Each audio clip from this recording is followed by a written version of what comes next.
Shalom, shalom, shalom. This is your brother Kwam Walla coming at you with another lesson. Before I get into this lesson, I'd like to give all praises, honor, and glory unto Yahweh, Bahashem, Yahweh Shai, Bahashem, Rahahakwadash, the honest to the elder apostles and elder bishops, the great millstones, teachers, truth, and who rule well. Kazak Shalom to the hopeful elect. All right, this lesson is going into, how is men are saying now that Esau is gonna be let loose after 1,000 years, and then he's gonna try to come against us and take over the kingdom. All right, but that's off because once the Lord come back and set up His government, all right, His kingdom, all right, which is gonna be ruling by the elect. All right, no other nation is gonna be able to come up against us. For one, they're going to be beaten into subjection. All right, and we're gonna force them to keep the laws. You know, this is Isaiah 2:4. It says, "And he shall judge among the nations, and shall rebuke many people. All right, and they shall beat their swords into plowshares, and their spears into pruning hooks." Which, right here where it say their swords and their spears, all right, which is what as a representation for their army, the armies, their weaponry. All right, they're not going to have that. All right, it says neither shall they It says, "Nation shall not lift up sword against nation, neither shall they learn war anymore." All right, so once the kingdom of heaven is established, all right, and everything is read in righteousness, all right, and set in order, all right, and the heathens are put where they're placed, all right, nobody's going to lift up no instruments of war, all right. It's going to be peace, all right. This is Zechariah 14:16, because if Esau was to try to set up anything, all right, we would know, all right, because at the end of the day, when we're in the kingdom, we're going to be like gods, all right.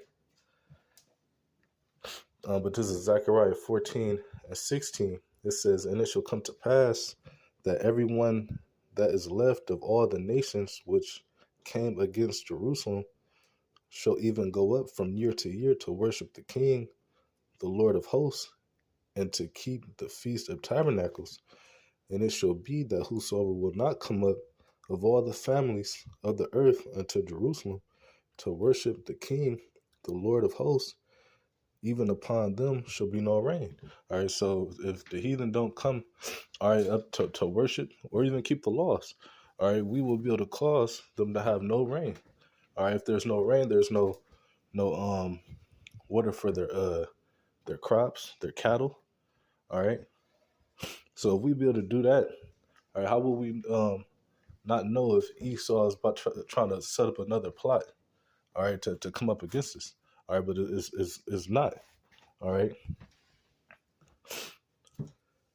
it says, Salakia, verse Zechariah 14:19. It says, "This should be the punishment of Egypt and the punishment of all nations that come not up to keep the Feast of Tabernacles." So if the nations ain't coming up to worship or keep the laws or do anything that we tell them to do, because we setting up righteousness, we setting up the government, all right, upholding the law, statutes, and commandments, all right, what you think gonna happen?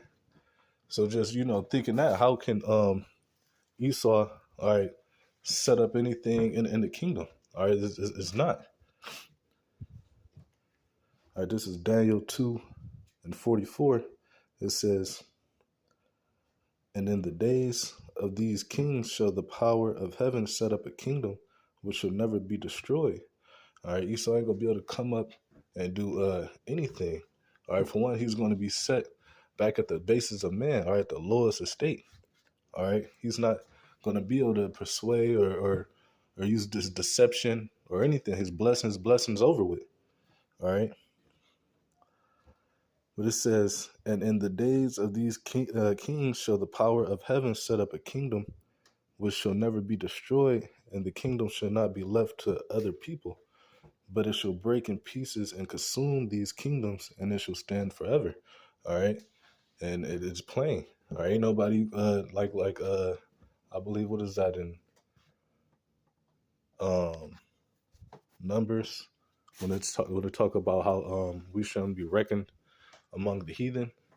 All right, we ain't gonna be messed with. All right, so how is they gonna come up against us? All right, or form any type of anything to come against us? You know, this is Revelations um 2:26. It says, "And he that overcometh and keepeth my works unto the end, to him will I give power over the nations." All right, so we're gonna have power over all nations, man. If Lord willing, if we endure to the end, all right, and make it. All right, so meaning what?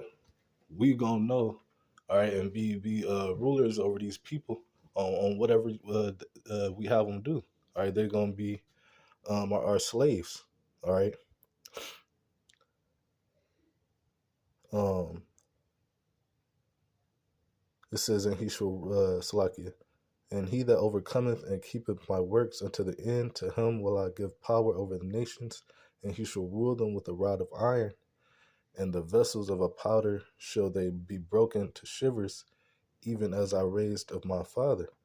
All right, we're gonna be able to rule over these nations with a rod of iron. All right, meaning what? We're gonna be judging them. All right, so how is they gonna be doing? How is Esau or any other nation gonna come up against us? All right. This is Isaiah 14:16.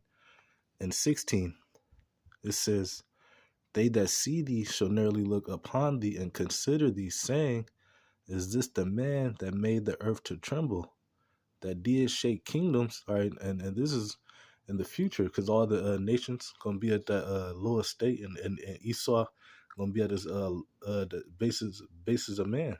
Everybody gonna see him for what he is. All right. It says, "That made the world as a wilderness and destroyed the cities thereof, that opened not the houses of the prisoners." It says, "All the kings of the nation, even all them lie in glory, every one in his own house." All right. "But thou art cast out of the grave like an abominable branch, and as the raiment of those that are slain, thrust through with the sword, that go down to the stones of the pit, as a carcass trodden under feet." All right, and this is how the nations is going to be looking at this man. So how is he going to be looked at again with a high stature for them to want to join with them and try to, come against us? All right, they're going to look at him like he's mad. All right, like how they looking at him right here in Isaiah 14. All right. It says, "Thou shalt not be joined with them in burial, because thou hast destroyed thy land and slain thy people. The seed of evildoers shall never be renowned," and Esau never is going to be renowned. All right. But just a couple of scriptures showing you that Esau ain't going to have no power in the kingdom. All right. But Lord willing, this was edifying to the Lord's elect. Until next time, Shalom.